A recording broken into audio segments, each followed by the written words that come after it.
Welcome to Weekly Digest, where we highlight the works of ministers of government as they push the administration's development agenda. Minister of Home Affairs Robeson Ben is confident that the Guyana Fire Service will be more responsive now that 74 recruits graduated as firefighters. The new firefighters, who underwent 11 weeks of rigorous training, consist of both males and females from regions 2 to 10. So we see an expanded, a more efficient, a more knowledgeable, and a more response-ready Guyana Fire Service. This is perhaps again the highest pass rates that we're seeing in services. We will continue to identify by reviewing performance, engagement, discipline, to find the best of you, because the work that you do is of critical importance. Government is also planning to partner with several regional and international bodies to advance the potential of the Guyana Fire Service. Even though we were already on a pathway to improving the facilities, the assets, the quality of training, and the engagement response of the fire service, it gave us the reminder, the introspection, a reset in our thinking of our responsibility in relation to the protection of people, the saving of lives. The Court of Appeal dismissed the appeal filed by APNU-AFC against the decision of Chief Justice Acton Roxanne George, which dismissed election petition number 88. With this ruling, the Court of Appeal has affirmed that the order used to facilitate the recount of the ballots at the 2020 elections was lawful. We essentially argued that the Election Laws Amendment Act by Section 22 expressly authorizes the GCOM to take certain steps in the face of difficulties to resolve those difficulties. More than 4,000 toys were given to children from various communities in Region 6 as part of government's Christmas cheer. Minister of Agriculture Zulfikar Mustafa led the distribution and was satisfied to see the immense happiness on the children's faces after receiving their gifts. And I hope that you'll use it and you'll enjoy yourself during the holiday. You'll enjoy the Christmas and you'll have a Merry Christmas. As government continues to revitalize the sugar industry, the National Assembly approved $2.6 billion to bolster the operational cost at the Guyana Sugar Corporation, GuySuCo. This area is for wages and salaries, and it's breakdown. Wages 383 million, salaries 172 million, that those are monthly staff, and pension 88 million. Guyana also continues to intensify efforts to promote sustained economic growth in the livestock industry. As such, another 250 cows are expected to undergo embryo transplants at the Ebony Farm in the Takama area in 2024. This year, we did already 50 of those embryo transplants, which was very successful, and we have another 250 by next year. We should complete those. So that will help us to have better breed of animal, have more cattle in the industry, both for dairy and beef. Several vehicles and equipment were this week handed over to the community of Matthews Ridge by Housing and Water Minister Colin Crowell. The vehicles were handed over to bolster transportation and other efforts towards development in the community. So we have behind me investment of about $21 million, which comprises a number of things. One, transportation. All these communities, the bus, a form of transportation, whether it's for a bus, helps in terms of mobility, helps in terms of children getting to and from school, and as well as for community activities. Matthews Ridge itself, from the time whether you're coming from the other end or you're coming through landing here by the airstrip, once you enter, you will see a lot of development taking place, both physically as well for enhancement of the people, their lives in general.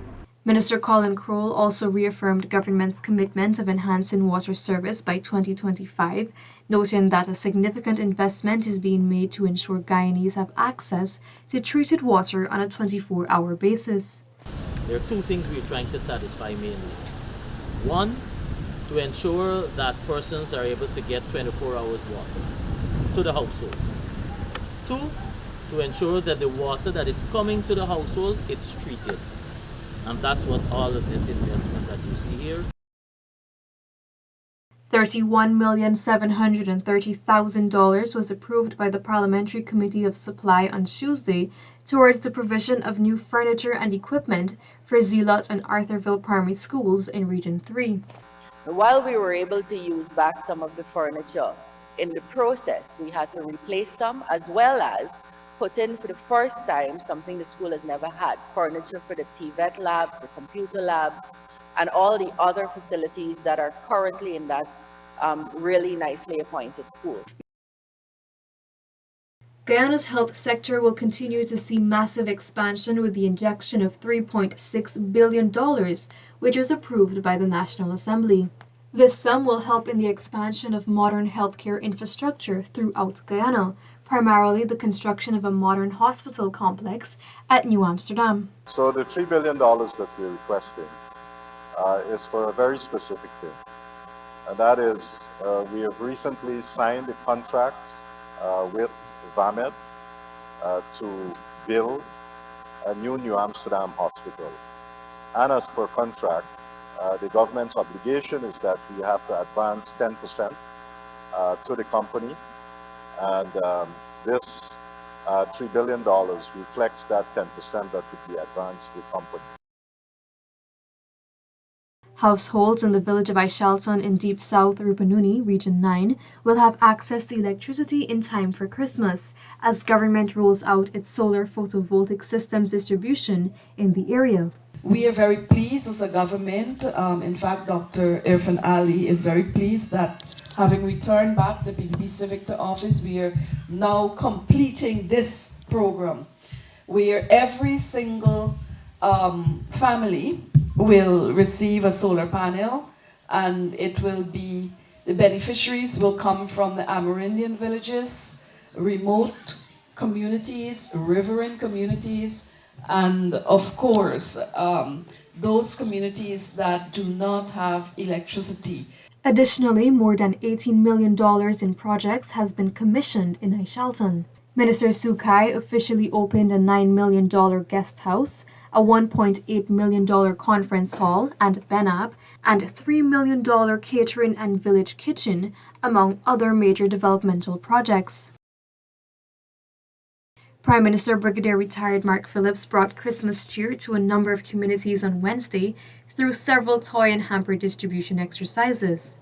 The Prime Minister distributed hundreds of toys and hampers in the communities of Rasville, West Rumveld, Festival City Better for Wacton, and Dazzle Housing Scheme. We send toys to Barbies and we send some toys to Linden, and we have another set based on request from the community in Kurukuru.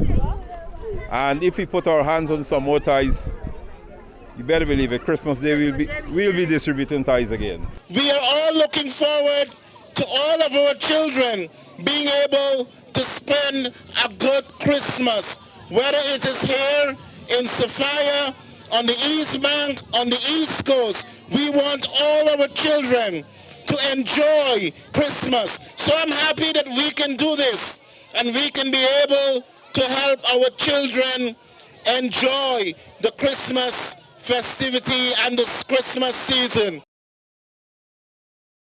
The Region 8 Championship Cup was an exciting sporting event with male and female football athletes from Canapang emerging victorious in the thrilling tournament held at the Cato Sports Ground.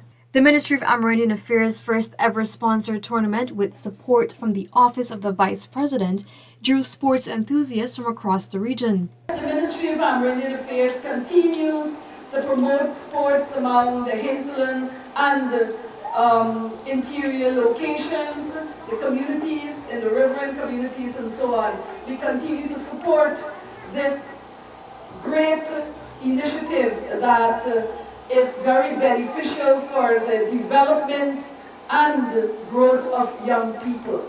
She also handed over checks worth $1 million each to 8 villages in the region to boost sports facilities. I want to announce that those villages that did not receive their $1 million in July will be receiving the checks today. So that is why we were asking the village council and the teams to be here, because we want the young people and the team leaders and the team members to know that we have not forgotten you, that your request was considered. This has brought us to the end of this edition of Weekly Digest. For these and other government-related stories, do log on to our website at dpi.gov.gy and our social media platforms as well.